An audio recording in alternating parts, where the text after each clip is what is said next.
presence. It is based on love. It's based on affection, not based on perfection.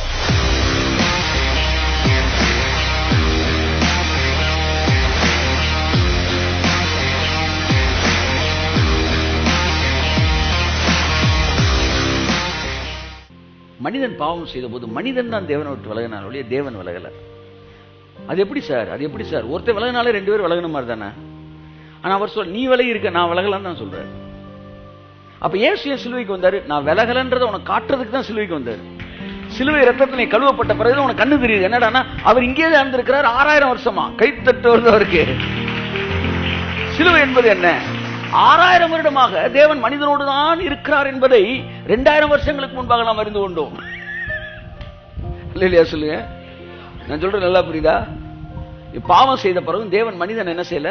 தள்ளல, அவனோடு தான் இருந்தார். ஏன்னா ஆதாமே நீ எங்க இருக்கிறான்னு தேடி வந்தார். மனிதன் தான் என்ன செஞ்சான்? தன்னை மறைத்துக் கொண்டான். அதனால வசனம் சொல்லுது, நான் உங்களுக்கு செவி கொடுக்க முடியாதபடிக்கு உங்கள் பாவங்களே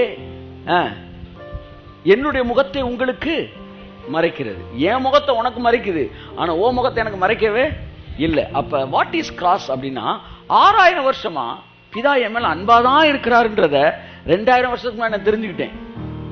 நான் சொல்ற புரியுதா? இப்ப நான் கிருபைக்குள்ள வந்துட்டேன் 5 வருஷத்துக்கு முன்னாடி சொல்றேன்ல.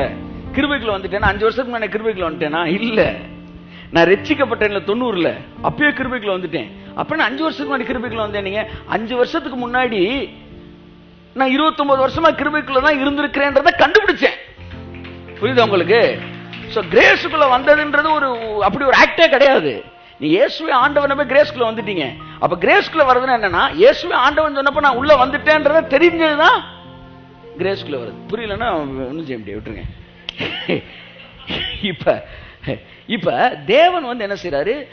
மனிதனோட தான் என்ன செய்யறாரு?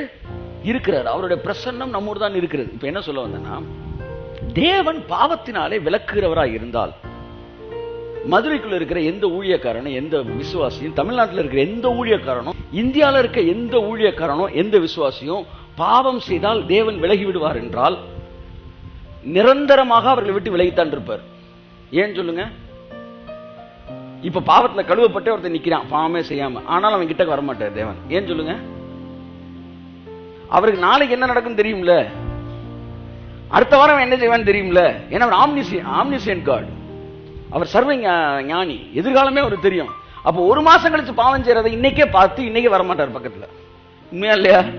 அதான் மேட்டர், வரமாட்டார். ஏன்னா பார்வனை பார்த்து சொன்னாரு, நாளைக்கு இவன் என்ன மறுதளிப்பான் சொன்னாரா இல்லையா? பேதுரை பார்த்து சொன்னாரு, இன்னைக்கு சேவலுக்கு ஊறக்குள்ள நீ மறுதளிப்ப. அப்போ ஒருத்தனை பாக்குறப்ப அவன் என்னதான் யோக்கியனா வந்து நின்னாலும், தம்பி இன்னைக்கு நீ யோக்கியன், அடுத்த வாரம் எப்படி இருப்பேன்னு எனக்கு தான் தெரியும். அப்ப எல்லாரோடைய லைஃப் ஸ்கேன் தெரியுது. சோ சின் பேஸ்ல கடவுள் ஒருத்தனை டீல் பண்ணா இந்த தமிழ்நாட்டுல, இந்தியால, உலகத்துல ஒருத்தன் கூட கடவுளுடைய பிரசன்னத்தை உணரவே முடியாது. ஒருவேளை நிகழ்காலத்தில் கடந்த காலத்தில் பரிசுத்தமான அந்த எதிர்காலம் அவருக்கு சகலமும் நிர்வாணமா இருக்கிறது. அதனால எந்த ஒரு மனிதனும் தன்னுடைய குவாலிட்டியின் அடிப்படையிலே அப்பாவுடைய பிரசன்ஸ் உணர முடியாது. இது வந்து father's presence. It is based on love. It's based on affection, not based on perfection. எதுக்கா பிரசன்னத்தை பேசுறேன்? The presence is the gateway of the second world. பிரசன்னம் தான் 2வது உலகத்தின் வாசல். நீங்க பிரசன்னத்தையே மிஸ் பண்ணிட்டீங்கன்னா 2ஆம் உலகத்தையே மிஸ் பண்ணிடுவீங்க.